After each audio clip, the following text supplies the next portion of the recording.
Hi everyone, and welcome to Sarawak. Today I'm showing you the swing that I made for my youngest son's school. They didn't have a swing available, so I thought it would be nice if I made them up a swing and donated that to them. So this is the how-to video on making a swing. The board I've got here is two 8-inch pieces of Meranti glued together. It's my standard go-to for fairly common cheap projects. It's not a highly decorative wood, but it is easy to work with and light, and so it's a great wood for just your general projects. It's the sort of equivalent that I would use to pine. I'll include the plans for this somewhere in the description on the video, so if you really want to make exactly this one, then you can use the design and print it out.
Whenever you want two pieces of wood to line up nicely and match properly after you've cut them out and you're proceeding to finish the sanding and shaping job, double-sided tape is a brilliant way to get them to hold together.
So I'm using that to line it up and keep it in place as I drill it.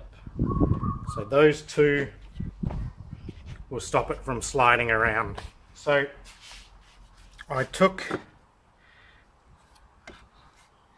a piece of wood. This is one that came off of the back of here. that I just turn back straight with the bandsaw.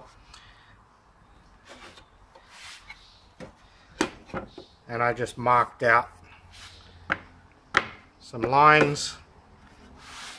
It's not really a well measured piece, it's just an eyeball to see what looks about right. So I'll drill in each one of these and I'll put a big dowel through each of them.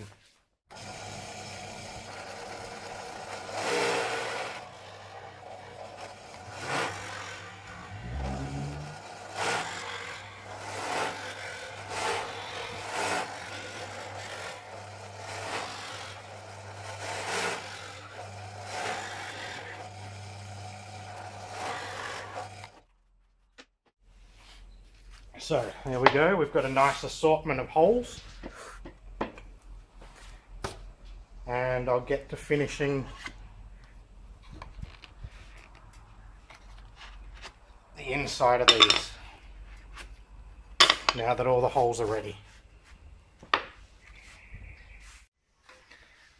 Now I want this to be a little bit more comfortable for them to sit on, so I've got a round over bit and I'm just going to take the edge back on here.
I just bought this, so I figured I'd give it a go. It's a Stanley 1260. It's supposed to be an end grain plane, so I'll see how it goes leveling this stuff off. It's an interesting little plane. You control the opening of the mouth by moving the lever.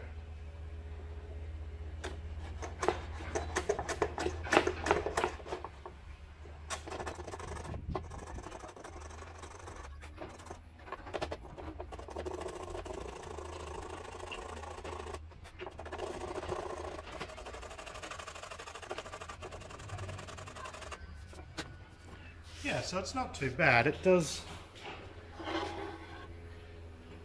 definitely get that nice level off the end grain. And it's a good size fit for the hand as well. I think I'll keep going with that and sand it down later.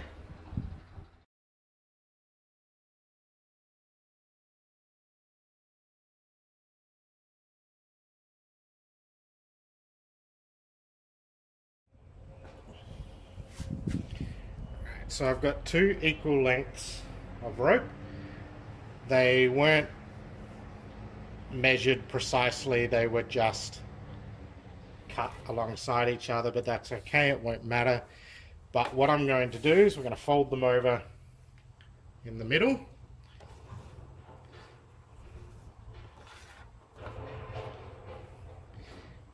And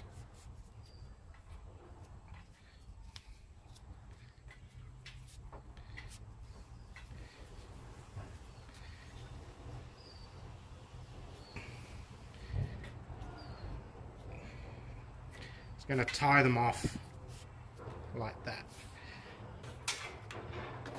Do it this way so that I can see it. You work out where the hook is. See, if I pull it this way, it's going to get bigger. If I send it that way, it's going to get smaller. And we want it to be pretty darn close. So from pulling either side, you'll be able to adjust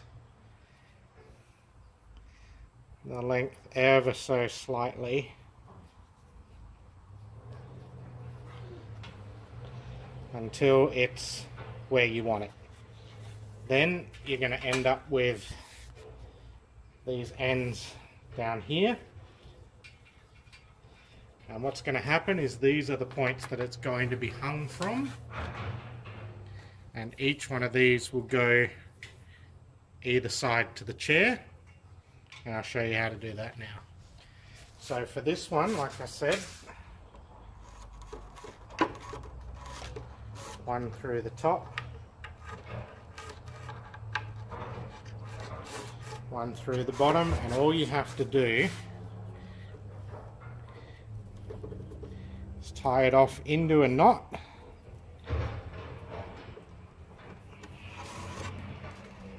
And that's not going to come back through. But you've got to make sure that both knots, or all 4 knots, are going to end up being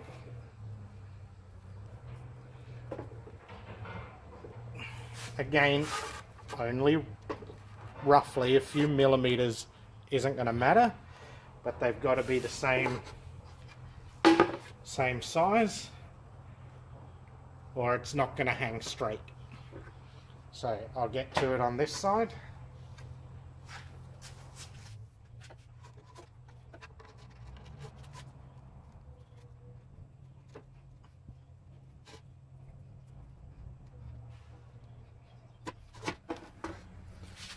And that will hang nicely.